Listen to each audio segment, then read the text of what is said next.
कोई छल त्याग कर मुझसे युद्ध कर, भगवान श्री राम से कहा, नहीं तो भाई सहित तुझे इस रंगमंच पर मार डालूंगा। हर्षा लिए भगवान श्री रामचंद्र जी हाथ जोड़े से महान गंभीर। जब परशुराम जी बार बार भगवान रामचंद्र जी ने मन में विचार किया कि लक्ष्मण जी की चेष्टा से क्रोध आ रहा है, बस लक्ष्मण जी पे चल नहीं रही, तो हमारे ऊपर फरसा चलाना चाहते हैं। टेढ़ जान शंका सब काहू, वक्र चंद्रमा ग्रसै न राहु, बहुत सुधाउते बड़ दोषु। हमें लग रहा है कि उधर तो लक्ष्मण जी कटाक्ष वाले, हम हाथ जोड़ रहे तो हमारे ऊपर गुस्सा करें, मतलब सीधाई में बहुत दोष है। भगवान श्री राम ने बड़े गूढ़ वचन बोले।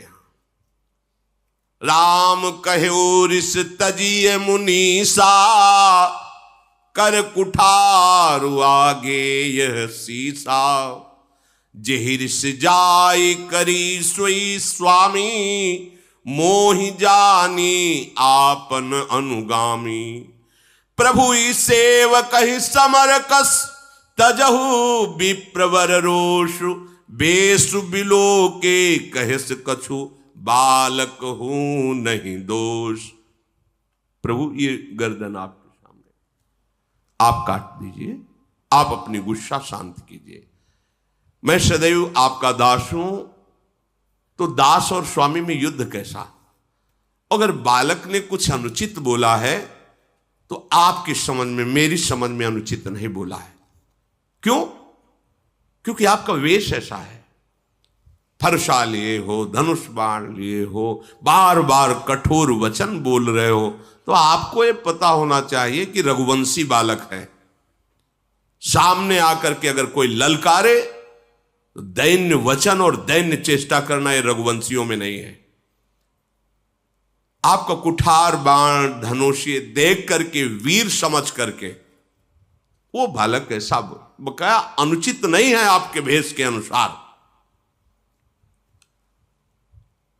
यदि आप कमंडल कुशा आसन साष्टांग दंडवत करके हाथ जोड़ करके खड़ा रहता, मुझे पता है आप बार बार फरसा धनुष, मैंने ये किया, मैंने वो किया, ये वीर वेश वीर वार्ता सुन करके उसके मन में जो बात आई वो कह दिया, वो दोष नहीं है। हम सब आपकी चरण धूल माथे पे रखते हैं। क्षमा, आप शांत रहिए, बहुत क्षमा होनी चाहिए आपके अंदर, दया होनी चाहिए, आप ऋषि हैं। अब प्रभु आप जो कह रहे हैं कि हमसे युद्ध के, तो युद्ध तो हो ही नहीं सकता क्योंकि आप स्वामी, मैं सेवक हूं। और रही राम नाम की बात कि ये नाम, तो वैसे भी आपका हमारे से नाम बड़ा है, परशु सहित बड़ा। हमारा तो एक छोटा सा नाम राम और आपका परशुराम कैसे हो सकता है? हमारी आपकी होड़ कैसे हो सकती है? प्रभु मैं तो केवल एक ही गुण ये धनुष धारण करता हूं, आप शम दम तपस्या शौच क्षमा सरलता ज्ञान विज्ञान आस्तिकता, ये 9 गुण धारण करते हैं। हम सब प्रकार से आपके दास हैं, आपको आप क्षमा ही करनी चाहिए, ये बात नहीं कहनी चाहिए कि युद्ध कीजिए। भगवान श्री राम परशुराम जी को बार बार मुनि विप्रवर ऐसा कहा। परशुराम जी क्रोधित होकर ठहाका मारकर बोले, समझ गए तुम मुझे कोरा मुनि ही समझते हो, समझ गए, तुम ही मुझे कोरा मुनि ही समझते हो। मैं ऐसा ब्रह्म ऋषि नहीं हूं जैसा तुम समझते हो। मैं जो ब्रह्म ऋषि जन जैसे यज्ञ करते हैं ना, तो मेरी यज्ञ कैसे होती जानते हो? धनुष श्रुआ, बाण आहुति, मेरी क्रोध भयंकर अग्नि, और दुष्ट राजाओं की चतुरंगणी सेना समिधा, और ललकार ललकार के काटना स्वाहा। मैं ऐसा मुनि हूं। परशुराम जी ने कहा, ऐसी एक यज्ञ ने करोड़ों यज्ञ की है, बार बार मेरा प्रभाव तुझे भी मालूम नहीं, तू निरा मुझे ब्रह्म ऋषि मत समझ लेना।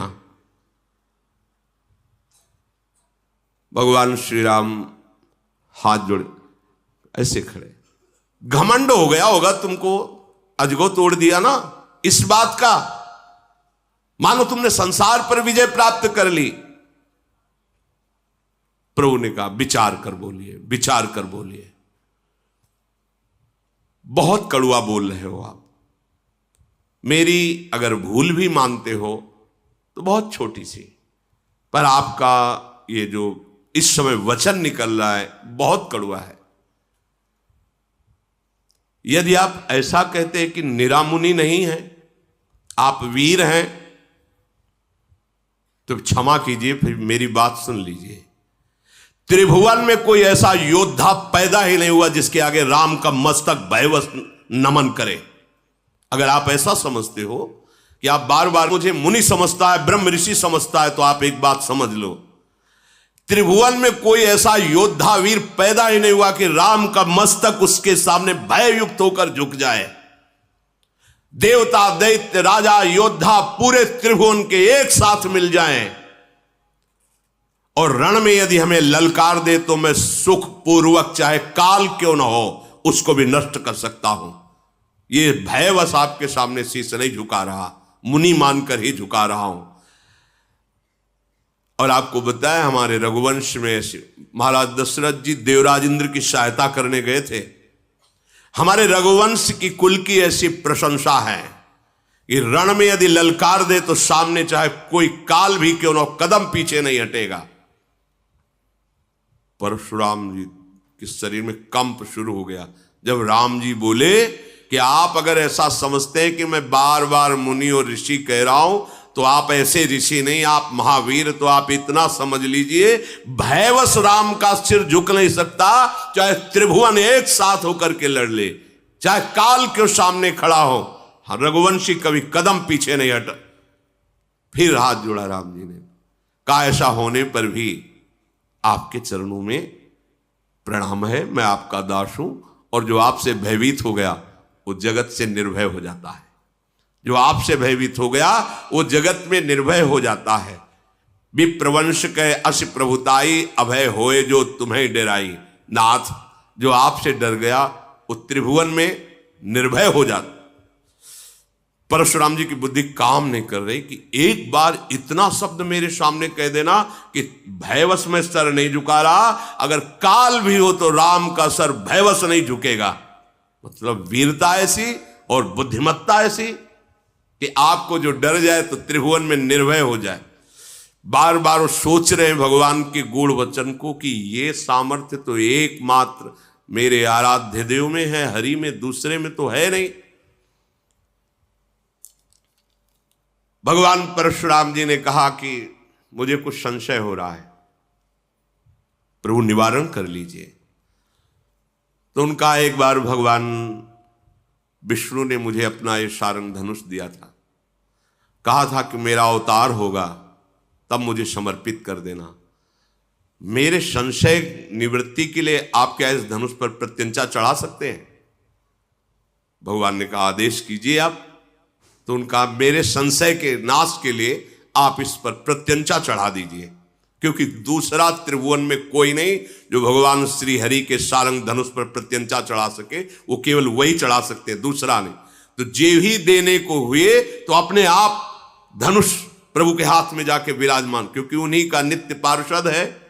भगवान ने एक क्षण में खींचा, प्रत्यंचा चढ़ाई, अमोघ बाण संधान किया, देत चाप आप ही चल गयऊ, परशुराम मन विस्मय भयऊ। जाना राम प्रभाव तब पुलक प्रफुल्लित गात, जोरी पानी बोले बचन, हृदय न प्रेम अमात। आहा, मैं जान गया, मैं जान गया। क्षमा कीजिए प्रभु। पुलकित हो रहे भगवान परशुराम ने, हाथ जोड़कर हृदय में प्रेम नहीं समा रहा। ओहो रघुकुल रूपी कमल वन के सूर्य, में समझ गया आप कौन है। आप भगवान श्री हरि है। प्रभु आपकी जय हो। तभी मैं देख रहा था कि आप में बल विक्रम होते हुए भी बार बार नमन, बार बार नमन, ये केवल आप में ही हो सकता। ऐसा बल विक्रम और ऐसी नम्रता आप देवता, ब्रह्म ऋषि, भक्तजन, गौजन इनकी रक्षा के लिए अवतार लिए हैं। जय हो, जय हो, जय हो, आपकी जय हो प्रभु। मैं जान गया, हे विनयशील कृपा और गुणों के समुद्र, आपकी वचन रचना जो थी उससे मुझे संशय हुआ कि ऐसा तो सिर्फ भगवान ही बोल सकते हैं। काल के सामने कौन टिक सकता है? केवल हरि। हे सेवकों को सुख देने वाले, सब अंगों में सुंदर और शरीर में करोड़ों कामदेवों की छवि धारण करने वाले राम, आपकी जय हो, जय हो। क्षमा करना, अनजाने में मैं अनुचित बोल गया हूं परशुराम जी। मैं एक मुख से आपकी क्या प्रशंसा करूं। अब मैं जान गया कि मेरे आराध्य देव भगवान शंकर के मानस सरोवर पर विराजमान हंस आप ही हो। मैं अनजाने में अनुचित बोला।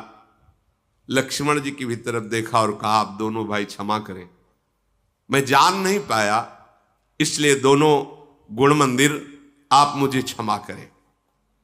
हे रघुकुल के पताका स्वरूप राम, आपकी जय हो, जय हो, जय हो। कही जय जय जय रघुकुल के तू, जय हो, जय हो, जय। और भगवान सारंग धनुष पर बाण संधान किए खड़े। बोलिए, मेरा बाण अमोघ है, एक बार चढ़ गया तो लक्ष्य भेद करके ही उतरता है। अब क्या करूं? तुम्हारी तपस्या नष्ट कर दूं या तुम्हारी गति अवरुद्ध कर दूं? दो में एक होगा।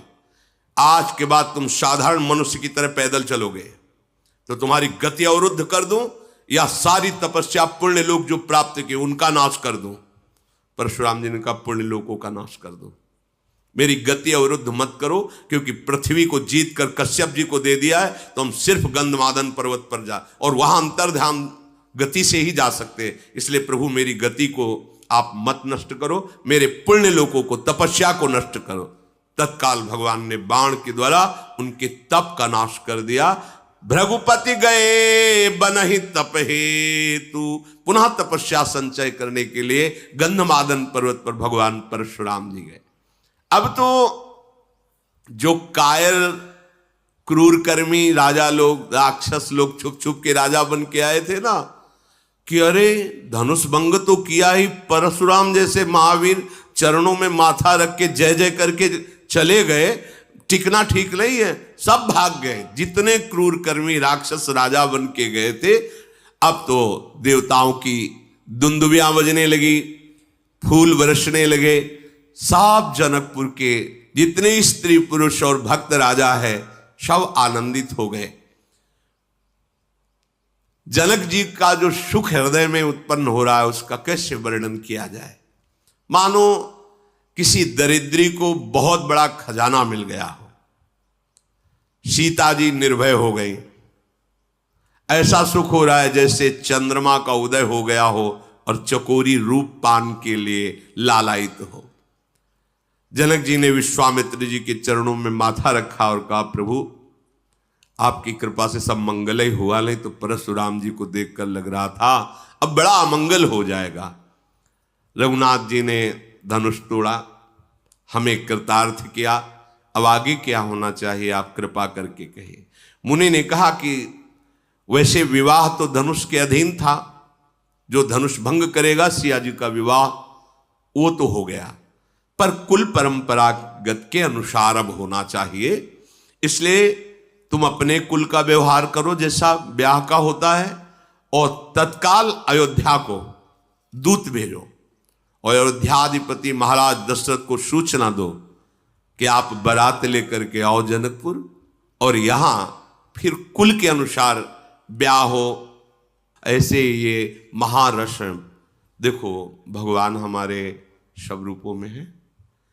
अपने जनों को सुख देने के लिए जैसी भावना से जो युक्त होता है, हमारे प्रभु इतने करुणामय हैं, वही रूप रख करके अपने भक्तों को आनंदित करते हैं। वह हमारे ही श्री हरि हैं, इन्हीं के विविध रूप हैं। इनके चरित्र सुनने से क्या होगा जानते हो? अपने प्रभु में आसक्ति होगी। हम आपको हृदय की बात बताते हैं, जैसे एकांत में मनन होता है ना, तो वहां सारंग धनुष वाले नहीं होते, बात इनकी चलती है और चेष्टा उनकी होती है। कोई भी चरित्र सुनना भक्त के या प्रभु के, उसका परिणाम होगा आपने जिस इष्ट भाव को स्वीकार किया उसी में गाढ़ रति हो जाएगी। परिणाम देखना, ये नहीं कि आप ये चरित्र सुन रहे हो तो इस चरित्र का परिणाम होगा आपको श्यामा श्याम की अखंड प्रीति प्राप्त होना। ये यहां के अनुभव की बात कहते हैं।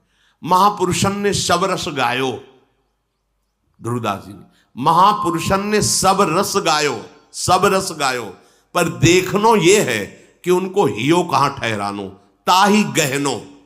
देखना है कि उनका हृदय कहां रंगा हुआ है, उसी हृदय रंग को पकड़ना। और प्रभु तो प्रभु ही है ना, हम उनका जस गा रहे हैं, सुन रहे हैं, तो देख रहे हैं कि मेरे किस रूप के उपासक हैं, तो वही रूप आसक्ति प्रकट करेंगे, वही गाढ़ भाव प्रकट करेंगे। तो कभी किसी के मन में ऐसा ना आवे जैसा कि अरे नहीं, अरे इधर बोलो संसार की तरफ, हमें नहीं सुनना किसी और की बात। ये और नहीं है, ये वो ठौर हैं जिनसे तुम्हारा हृदय निहाल हो जाएगा सब रूपों में। वृंदावन दास चाचा जी ने गायन किया है प्रभु के पावन चरित्र। बड़ा ये थोड़ा आंतरिक विषय है, इसका फल होगा देखना, जैसे जैसे सुनोगे हृदय निर्मल होगा और भगवान का जो हमारा आराध्य स्वरूप, लाडला स्वरूप, लाडली लाल है, उनके चरणों में प्रीति होगी।